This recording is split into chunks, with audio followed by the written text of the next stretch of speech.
Welcome back everyone to my YouTube channel. It's Mary, and today I am showcasing this adorable little freebie I got from Craftin Desert Diva. Now Craftin Desert Divas are new to me, a stamp company, and I have not purchased any of their actual stamps, but I saw this opportunity for this free digital stamp. It was for 24 hours only, and so I went and I grabbed her up. She's super cute, and I'm going to color her today to look like my daughter. My daughter has this beautiful complexion, a gorgeous tan in the summer, and so I've already showed her this. I have already shown her this card, and she absolutely loves it. So yes, baby, you are correct. She absolutely adores it. So okay. Here we go with the coloring. I'm using my Spectrum Noir, and when I first opened up the video you saw that I showed you my color chart. That is my go-to thing right now. I don't even know how I was using my Spectrum Noir markers without it, and so that's been super helpful. So I pulled that out, I picked my coral colors, I colored the flamingo, and just basically did some simple shading. Now I skipped the hair because I guessed that I thought I could attempt at doing some cool looking hair with highlights, and I was totally wrong. So I know that's going to be on my list of things to practice, but I skipped it because I ultimately ended up just covering her whole head in brown. And so I didn't want to torture you through that process. Then I moved on to the skin tone, and I've used my Copic markers. I have Copic markers for skin tones, but I also have Spectrum Noir as well, but I just used my Copics for this, and of course I put all the marker caps on the side so you can see that. I pulled out a glitter gel pen, and I made her little bikini and her shoes.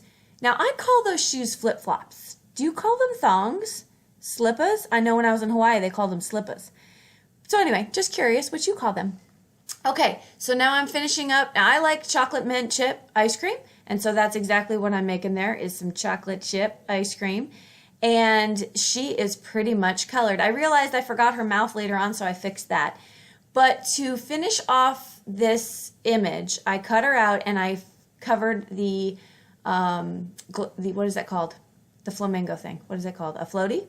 I covered that in glossy accents, and I did that to give it a realistic look because those things are shiny and puffy, and so that helped. Now the glossy accents did dry down quite a bit, but it did definitely give it some sort of an accent. Now here it's puffy because it's wet, so again it dried down a bit, but I really like that addition to the flamingo floaty. So that's what I did there.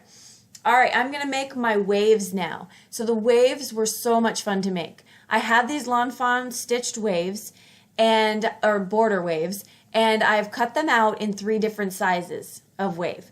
Now I like all of my cards to be the same height, like my waves or my clouds, I like them all to be the same height, and so what I mean by that is they're all going to be even on the bottom, and then they're going to be different levels of height going up. I hope that makes sense. You'll see it as the card comes together.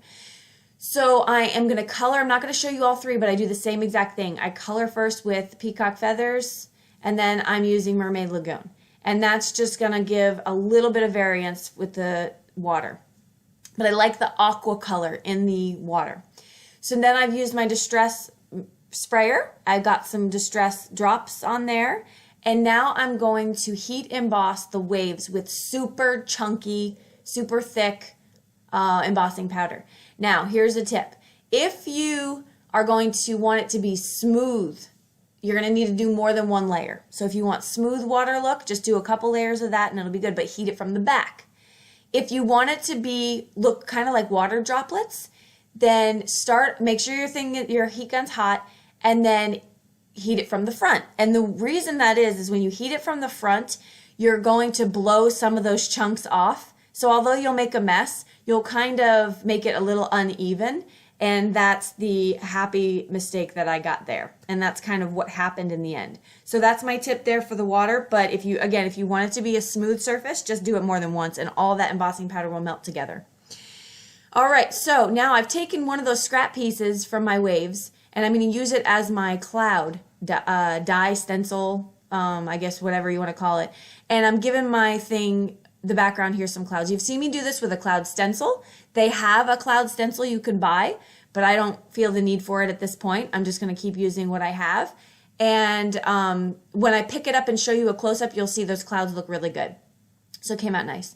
Now I've pulled out a couple different stamp sets here. I have, well, one different one I have from Fawn, the pool stamp set. And this one has the have fun, and then also the little splatters of water you'll see me stamp next.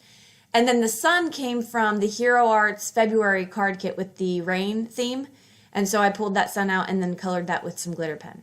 Now I need some super, super strong sticky tape here to hold this down because this is very thick and warped. And so I've used score tape in the 1 inch, cut that into half, so 1/2 inch pieces, and I put that on the back as well as the second layer.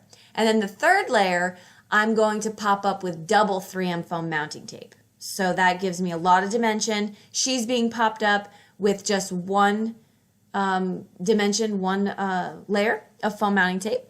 And that's pretty much the card. So that's it. I hope you enjoyed it. Here's some close-ups of the card. I had a blast making this. She was so much fun. I wish I could mass produce this card. I think it would take me a very long time to do that. But this one special card here will be for somebody, and I hope they enjoy it. So again, thanks for joining me. If you have any questions or comments, let me know.